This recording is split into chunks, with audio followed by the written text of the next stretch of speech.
장인의 적극적인 환대와 더 머무르라는 요청에도 레위인은 길을 재촉합니다. 베들레헴에서 에브라임 산지로 가려면 예루살렘을 거쳐서 기브아 라마를 지나야 했습니다. 베들레헴에서 예루살렘까지는 약 2시간 반 정도 걸리는 거리였는데 이들이 예루살렘에 도착했을 때 이미 해가 지려했고 하인은 주인에게 이곳에서 머물기를 제안합니다. 그러나 레위인은 이방인들 가운데 유하는 것을 원치 않았기에 예루살렘을 지나 기브아나 라마로 가기로 결정합니다. 11절부터 15절 말씀입니다. 그들이 여부수에 가까이 갔을 때 해가 지려 하는지라 종이 주인에게 이르되 청하건대 우리가 돌이켜 여부수 사람의 이 성읍에 들어가서 유숙하십시다 하니 주인이 그에게 이르되 우리가 돌이켜 이스라엘 자손에게 속하지 아니한 이방 사람의 성읍으로 들어갈 것이 아니니 기브아로 나아가리라 하고 또 그 종에게 이르되 우리가 기브아나 라마 중 한 곳에 가서 거기서 유숙하자 하고 모두 앞으로 나아가더니 베냐민에 속한 기브아에 가까이 이르러 해가 진지라. 아멘. 이들은 기브아나 라마에서 유숙하기로 하고 길을 재촉했습니다. 그러나 라마에 이르기 훨씬 전 기브아에 도착했을 때 날이 어두워지기 시작합니다. 그래서 이들은 기브아에서 유숙하기로 결정합니다. 이 레위인은 이미 하나님의 말씀을 무시한 채 자기 멋대로 살아가고 있었지만 하나님께 선택받은 백성이라는 자부심만은 여전히 가지고 있었던 것 같습니다. 그래서 이방인들의 도시에서는 유숙하지 않으려고 합니다. 이런 레위인의 모습을 통해 우리는 가식적이고 위선적인 신앙인의 모습을 발견하게 됩니다. 우리에게도 혹시 삶 속에서는 하나님의 말씀을 따라 거룩하고 경건한 삶의 모습이 전혀 없으면서도 나 자신을 선민으로 생각하며 다른 이들을 무시하고 차별하는 시선을 가지고 있는 것은 아닌지 돌아봐야 할 것입니다. 레위인은 자신과 같은 하나님의 백성들이 거하는 곳에서 나그네를 잘 영접해 줄 것이라는 기대를 가지고 기브아로 들어갑니다. 그러나 기브아의 넓은 성읍 광장에 앉아있는 이들을 영접하는 자는 아무도 없었습니다. 15절 말씀입니다. 기브아에 가서 유숙하려고 그리로 돌아 들어가서 성읍 넓은 거리에 앉아있으나 그를 집으로 영접하여 유숙하게 하는 자가 없었더라. 아멘. 예루살렘이 이방인의 성읍이기에 레위인 일행은 더욱 안전한 곳, 환대를 누릴 수 있는 곳으로 굳이 위험을 무릅쓰고 기브아까지 나아갑니다. 그러나 그들을 기다리고 있던 것은 형제들의 차디찬 냉대였습니다. 아무도 이 나그네들에게 말을 걸거나 질문을 던지거나 환영하지 않았습니다. 고대 근동의 모든 사람들은 나그네를 대접하는 것을 가장 중요하게 생각했습니다. 나그네를 대접하는 것은 사람이라면 마땅히 행해야 하는 가장 보편적이고 기초적인 윤리 조항이었습니다.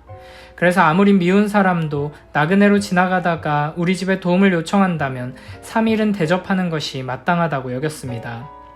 그럼에도 불구하고 기브아 거민들은 자기 성읍에 찾아온 이 나그네들을 철저하게 무시하며 냉대하고 있습니다.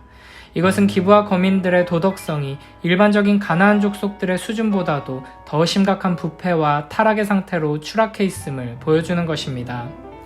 이를 통해 과연 우리는 나그네들을 환대하는 공동체인가, 고아와 과부와 나그네를 돌보는 삶을 살고 있는가를 돌아봐야 할 것입니다. 우리가 참으로 하나님의 선택받은 백성이라면, 참으로 예수 그리스도의 구원의 은혜를 힘입은 자들이라면 우리의 교회 공동체는 고아와 과부와 나그네를 돌보는 환대의 공동체로 서 있어야 할 것입니다.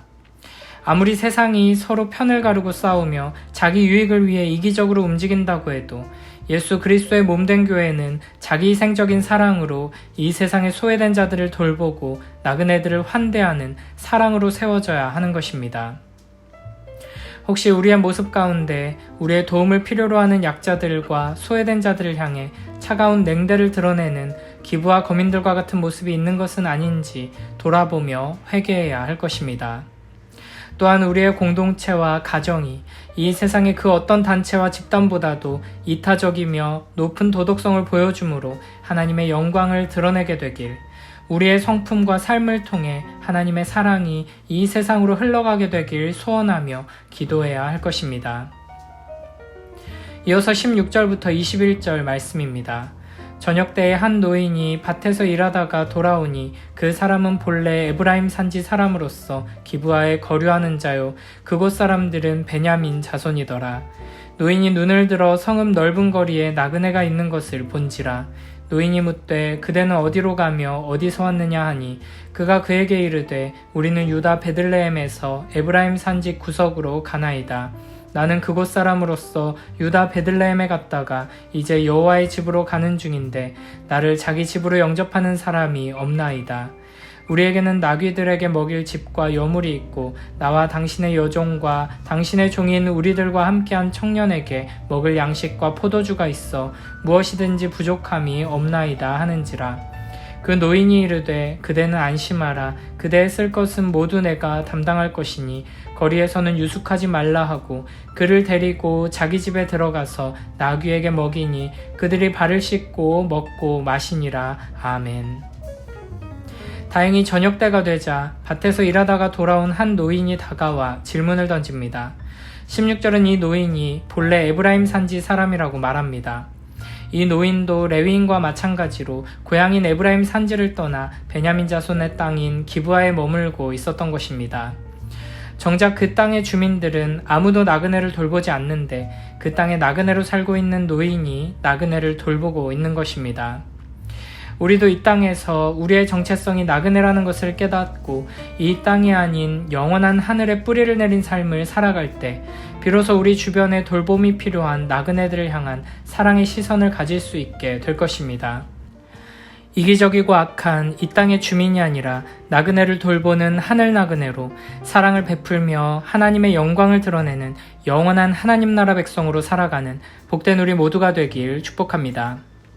17절에서 노인은 레위 사람 일행을 발견하고 그들의 행선지와 출발지를 묻고 18절에서 레위 사람은 자신의 출발지와 행성지뿐 아니라 자신의 출신과 상황까지도 알려줍니다.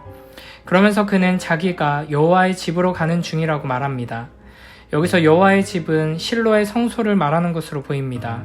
실제로 레위인이 집으로 가기 전에 실로에 들를 계획이 있었는지도 모르지만 아마도 자신을 조금 더 중요한 사람으로 과시하려는 목적이 있었던 것으로 보입니다.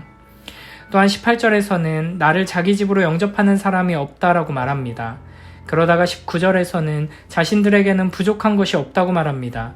자신들에게는 나귀가 먹을 것도 있고 사람들이 먹을 양식과 포도주도 있다는 것입니다. 물론 레위 사람의 이 말 또한 사실일 수 있지만 노인이 부담을 가지지 않고 자신들을 영접해 주길 바라는 마음의 한 말일 수도 있고 자신의 자존심을 내세우는 말일 가능성도 있습니다. 노인은 이런 분위기를 읽었는지 20절에서 필요한 모든 것이 있으니 안심하고 자기 집으로 오라고 초대합니다. 이에 레위인과 그 일행은 노인의 집에 가서 나귀에게 먹이를 주고 발을 씻고 먹고 마시게 됩니다. 여기까지만 보면 나그네를 환대하지 않는 악한 도시 안에서 다행히 나그네를 환대해주는 나그네를 만나 평안을 누리게 되는 것처럼 보입니다. 그러나 이 이야기가 진행되는 동안에도 여전히 레위인의 첩은 소외되어 있었습니다. 여부수에 머물자고 권하는 것도 남자 하인이고 기브아로 결정하는 것도 역시 레위인 남편입니다. 그리고 이런 왜곡된 관계는 바로 다음 장면에서 성경 이야기 속에서 가장 끔찍하고 비참한 사건으로 이어지게 됩니다. 가뭄의 단비 같았던 환대조차도 이 끔찍한 사건을 막을 수는 없었습니다. 오히려 이 끔찍한 사건은 따뜻한 환대 속에 이미 숨겨져 있었습니다. 이를 통해 우리는 이 땅에서 잠시 맛보는 이 세상의 환대, 이 세상에서 잠시 경험하게 되는 선한 일들을 통해 우리의 비극을 끊어낼 수 없다는 것을 알게 됩니다. 아름답게 보이는 노인의 환대 속에도 무시무시한 죄악의 영향이 숨겨져 있었습니다. 그러므로 우리는 결코 이 세상에 소망을 둘 수 없습니다. 부패하고 타락한 이 세상보다 조금 나은 선행 정도로는 우리의 죄악과 비참함의 문제를 해결할 수 없습니다. 악한 이 세상보다 조금 더 나은 사랑 정도로는 이 세상을 변화시킬 수 없고 나 자신도 변화시킬 수 없습니다. 우리에게는 오직 여호와 하나님의 영원한 사랑이 필요합니다. 조건을 따질 필요도 없이 자존심을 내세울 필요도 없이 그저 받기만 하면 되는 하나님 나라의 환대가 필요합니다. 우리를 하나님의 형상으로 회복시키시며 새롭게 하시는 예수 그리스도의 십자가의 은혜가 필요합니다. 참된 복음 안에서 변화된 우리가 참된 사랑으로 서로 사랑하며 나그네들을 환대할 때 이 세상은 우리 안에서 참된 소망과 사랑을, 영원한 하나님 나라의 아름다움과 그 영광을 보게 될 것입니다.